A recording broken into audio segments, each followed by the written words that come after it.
I would like to introduce Harold Jones, Chief Sustainability Officer and Executive Vice President of Eaton Business Systems. Thank you.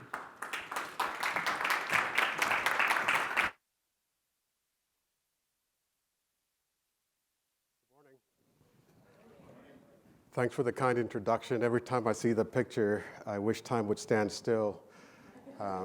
It turns out we all have a birthday each year, and I'm trying to slow time down, and it doesn't seem to be happening. But good morning, and it's really exciting to be with you at such an important conference. When we were invited to be a part of this, my communications team, and there's several across the room here with us, the Eaton folks, good morning to you. We were delighted to be part of the conversation. Thank you to Reuters and the several organizers and partners who've made this event possible. As indicated, I'm the Chief Sustainability Officer for Eaton Corporation. I've been in that role for a number of years. I work for our Chief Executive, and I can tell you that this topic of energy transition is so important and so critical to the way we think about our company, our business, and the world. What I wanted to do today, as you can see on the screen behind me, is to talk about how we're thinking about tackling this really critical topic, the energy transition, and we say from all angles. I have intentionally simplified my commentary around 3 principles, which I'll talk through. But the big idea here is that this is a multifaceted global challenge. And when we talk about all angles, I'm not sure how many people are in the room right now, but I would say that this is an all-hands-on-deck problem. This is a substantial global challenge. And so the notion of all angles is one that really invokes all minds, all people, all stakeholders. And because this challenge is so multifaceted, so too our solutions must be to it. As a global management energy company, Eaton Corporation has been doing this for quite a while. And we've been able to make gains in this space by doing a few things extremely well. And in my time today, I want to share some of those ideas with you. If the chart will change when I click it, there are 3 things I want to talk about. They're simple, but I think they're powerful. 1, making it core to what you do. 2, partnerships. As I said, this is an all-hands-on-deck endeavor. If you think you have the answer, you're probably right. But I might dare suggest you only have part of the answer. The answer lies with all of the rest of us. And number 3, we believe what gets measured gets done. And important things get measured. And I want to reflect on how we think about setting targets and looking at the progress we make individually as companies, individuals in terms of our individual persons, but also as a global public. So let me dive into making it core to what we do. In our point of view, and I've been doing this for several years in different capacities, improving the energy transition and sustainability and the broad challenges that face humanity are not something that you can simply bolt on to your lifestyle. It's either a part of it or it's not. And we think everyone should actually find a way to make it integrated into what they do. And that is why we believe it must be inextricably linked to your foundation, to your culture, and to your organization's strategy. If that foundation is not there, it's a pretty hard climb. The expression we use sometimes is like pushing a rope uphill. It's a hard thing to do. At Eaton, our mission, we established that back in 2016-17, is to improve the quality of life and the environment through power management solutions and technologies.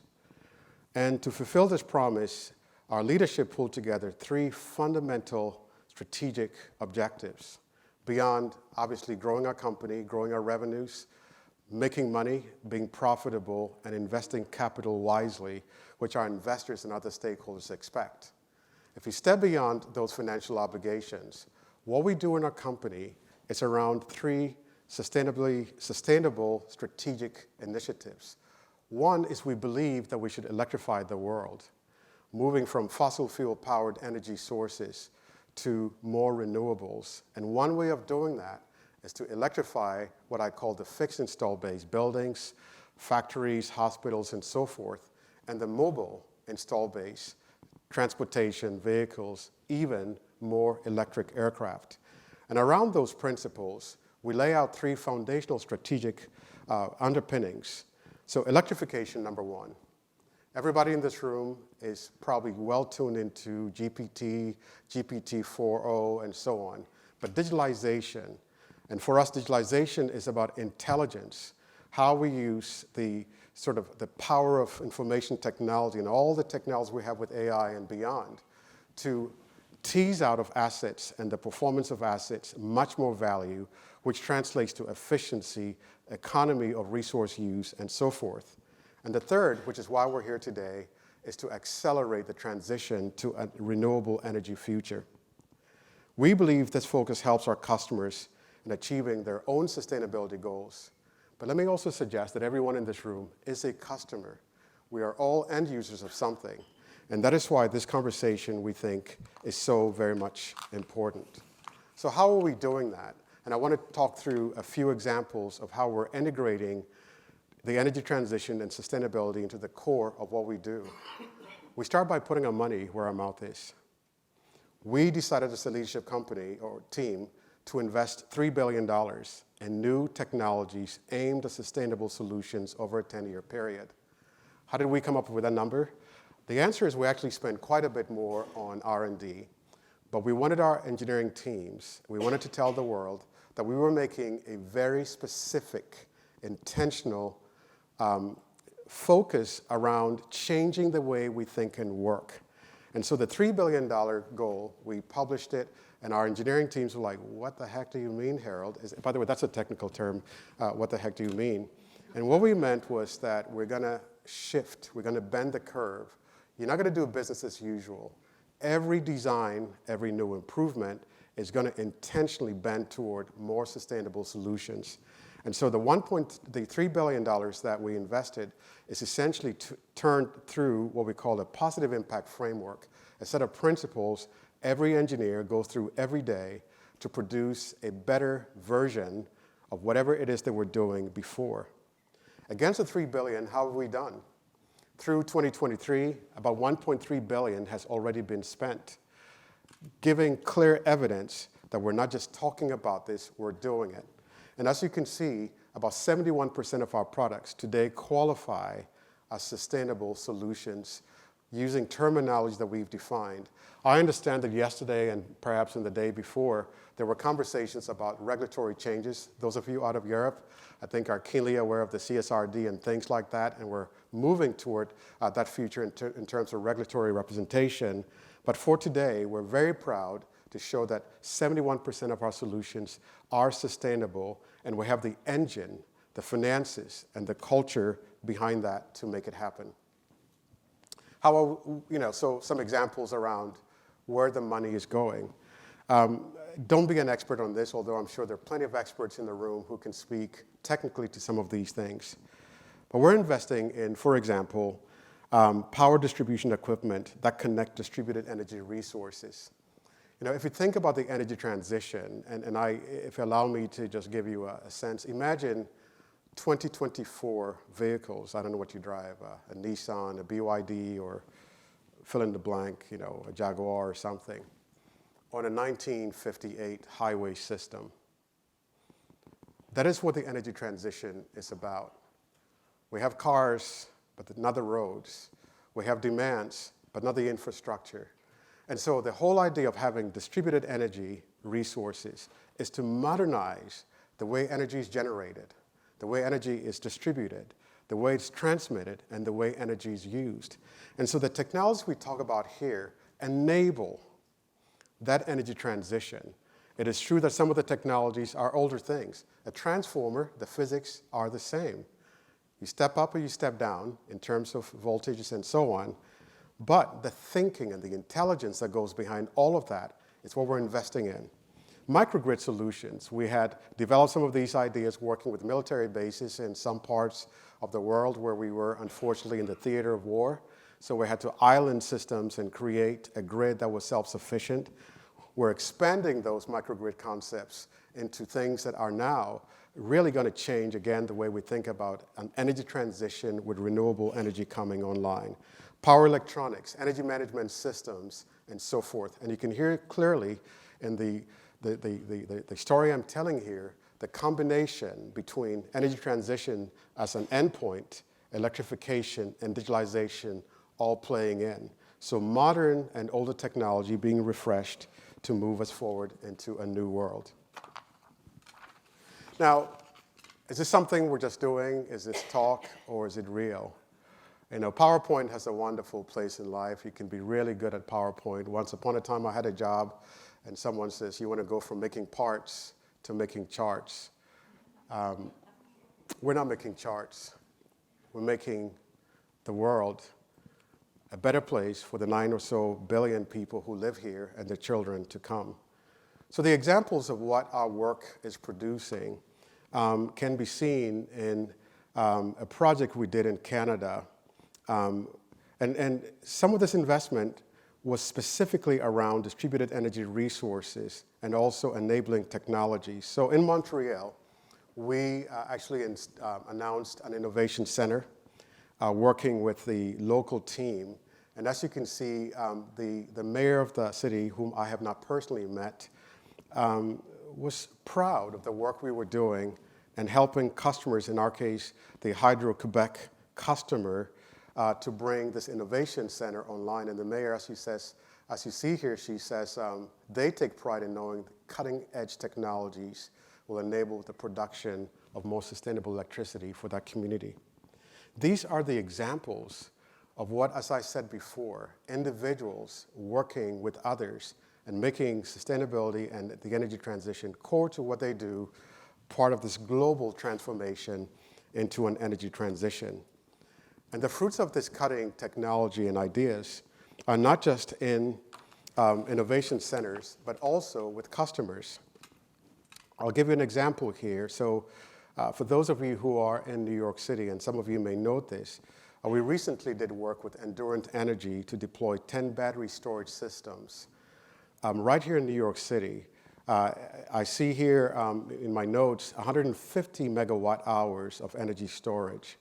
But what is important here is that these systems have the following features. The power is clean, it's reliable, and it strengthens the grid in both the Bronx and Staten Island.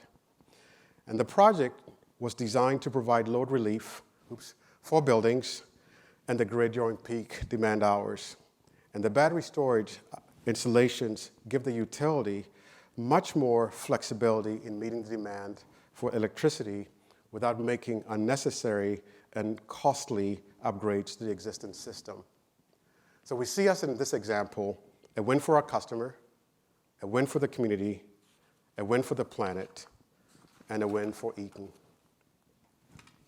Another way we're investing or embedding sustainability and the energy transition into the core of what we do is basically saying that our business performance, our financial performance, and our sustainability performance go hand in hand.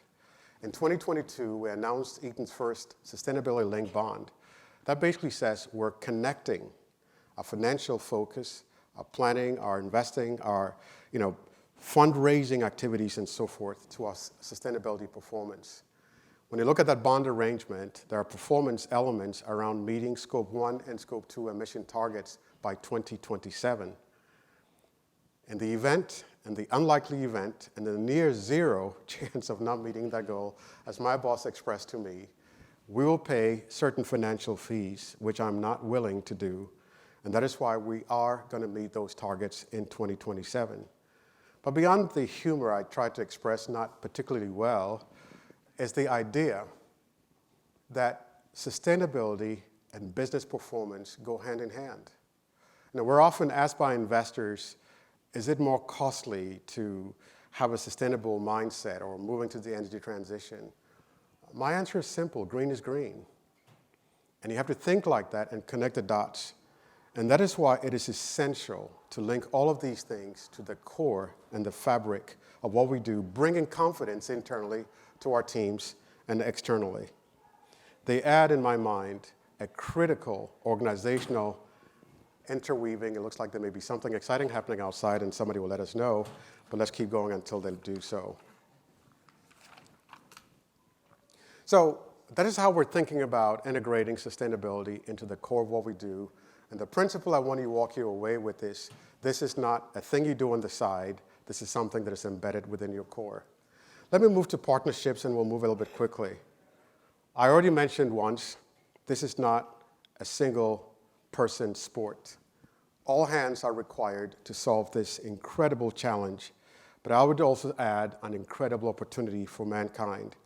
And we believe through powerful collaborations, which I'll share several examples of, we can get the right solutions for everyone across our wonderful world. Let me start with one example. We have been partnering, I'm not sure if there are NREL folks in this room, the U.S. Department of Energy, National Renewable Energy Laboratory, NREL. Eaton, for about a decade or so, maybe a bit longer now, formed a very unique partnership with NREL. We're actually co-located with them, our engineers and their engineers, working on things like microgrids I referenced before, energy storage systems, as well as smart grids. These employees sit side by side. They're not communicating by PowerPoint or Excel or whatever it is. They talk, they understand. And we're seeing incredible output come out of that. I referenced the military work we did with microgrids and the reliable power systems that we created and so forth. And years into this partnership with NREL, we're seeing that the best is yet to come. There are projects we have that are, for example, going to be able to detect early on a power line down that might spark a fire, that might create a fire in California and elsewhere. They're working on these incredible technologies that have fingerprints that detect the behavior of the grid, that gives us enough forewarning, enough opportunity to intervene. We're looking at EVs, electric vehicles, that can back power to the grid, essentially everything as a grid, and electricity generated in a two-way fashion, which is critical to the energy transition, as well as expanding capabilities in storage and so forth. So some examples. Here's an example, and the picture doesn't really do the story justice. But we collaborated with Microsoft to put what we would otherwise describe as a dormant asset to use. Everybody knows about AI and all the power of AI and so forth. The backbone behind AI is data centers. And the driver behind data centers, all of us with our devices and AI and everything, are consuming a lot of data and so forth. Data centers cannot go down. You cannot afford to have your device go down. And so they have to have an uptime all of the time. They have backup power. But backup power is not needed all of the time because the grid generally works, unless you're in parts of the world where the grid is really unreliable. So what do you do with an asset that can store energy but also put energy back? That is exactly what we're doing with Microsoft. These dormant assets can essentially become part of the renewable energy transition ecosystem and put power back on the grid, make money for Microsoft, while being, quote, a dormant asset to protect the data that we so keenly need to live our lives. This is an example, and we appreciate the partnership we have with Microsoft and the way they're helping us help them together create these solutions for the world. Next, I want to talk about FedEx. FedEx is doing some incredible work. One of their goals, I think by 2040, is to have a zero-emission parcel delivery service, and with a delivery fleet by 2040. So what are we doing with them? We're actively working with building out an EV charging infrastructure nationwide that enables that vision to come alive. Again, a partnership with a credible partner doing incredible work. And these are the kinds of things that we believe we want to be doing together as we move into the future. So I've talked about making this part of what you do. I've highlighted a few times the partnership that is critical. Let me talk about one more thing, and this is admittedly a bit newer in my own thinking. As I said before, we think what is important gets measured, what gets measured gets done. And what I want to share with you in this last piece is just the way we think about targets. Everyone in this room, I hope, understands the greenhouse gas protocol, Scope 1, Scope 2, Scope 3. Those things are important. They've served us well. That is how we account for carbon. But increasingly, there is a newer, maybe not new, newer thinking around how we measure and report and drive what we call avoided emissions that some people call Scope 4 emissions. And let me tell you why this is important and why I wanted to interject that thought into a conference like this. In our company, we make switchgear. Switchgear, if you look at the very simple signs of it, power comes in, power goes out.